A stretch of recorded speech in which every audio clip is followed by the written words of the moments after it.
Us English Literary Delights Communicative Language Teaching CLT Approaches Methods of Learning English এর একটি chapter আলোচনা করছি communicative language teaching CLT সম্পর্কে। সিএলটিতে যোগাযোগমূলক পদ্ধতির নীতিগুলি। 1.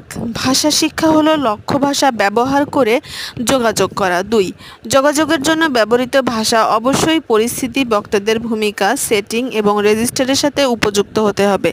শিক্ষার্থীদেরকে একটি আনুষ্ঠানিক এবং আনুষ্ঠানিক শৈলীর মধ্যে পার্থক্য করতে হবে। 3. যোগাযোগমূলক কার্যক্রম অপরিহার্য। ক্রিয়াকলাপগুলি একটি পরিস্থিতি বা প্রসঙ্গে উপস্থাপন করা উচিত এবং একটি যোগাযোগমূলক উদ্দেশ্য থাকা উচিত। এই পদ্ধতির সাধারণ ক্রিয়াকলাপগুলি হলো গেমস, সমস্যা সমাধানের কাজগুলো এবং ভূমিকা পালন করা।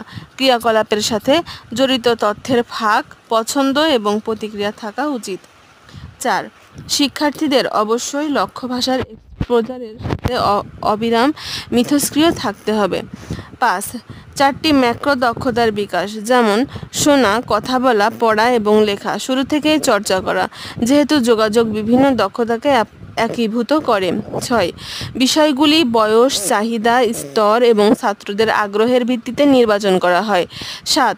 মোটিভেশন প্রদান, শিক্ষকদের উচিত পাঠের শুরু থেকেই শিক্ষার্থীদের আগ্রহ বৃদ্ধি করা।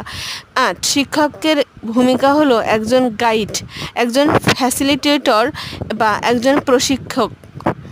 9. ট্রায়াল এবং ত্রুটি শেখার প্রক্রিয়ার অংশ হিসেবে বিবেচিত করা হয়।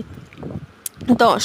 মূল্যায়ন শুধুমাত্র শিক্ষার্থীদের নির্ভুলতাই নয়, তাদের সাবলীলতা নিয়েও চিন্তা করে।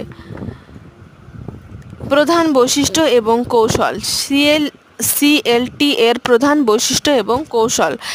1. অর্থই মূল বিষয়। 2. কথোপকথন যদি ব্যবহার করা হয়, যোগাযোগমূলক ফাংশনগুলি কাজ করে এবং সাধারণ মুখস্থ করা হয় না। 3. প্রাসঙ্গিকরণ একটি মৌলিক ভিত্তি, প্রসঙ্গের বাইরে অর্থ বোঝা যায় না। এই পদ্ধতি ব্যবহার করে শিক্ষকরা একটি অর্থপূর্ণ প্রসঙ্গে একটি ব্যাকরণ বিষয় উপস্থাপন করবেন। 4. বোধগম্য উচ্চারণ। 5. শিক্ষার্থীদের যেখানে প্রয়োজন এটি থেকে উপকৃত হবে সেখানে অনুবাদ ব্যবহার করা যেতে পারে। 6.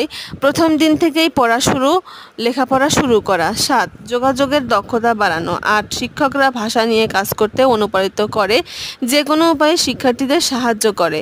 9. ছাত্ররা গ্রুপ কাজের মাধ্যমে অন্য লোকদের সাথে যোগাযোগ করে।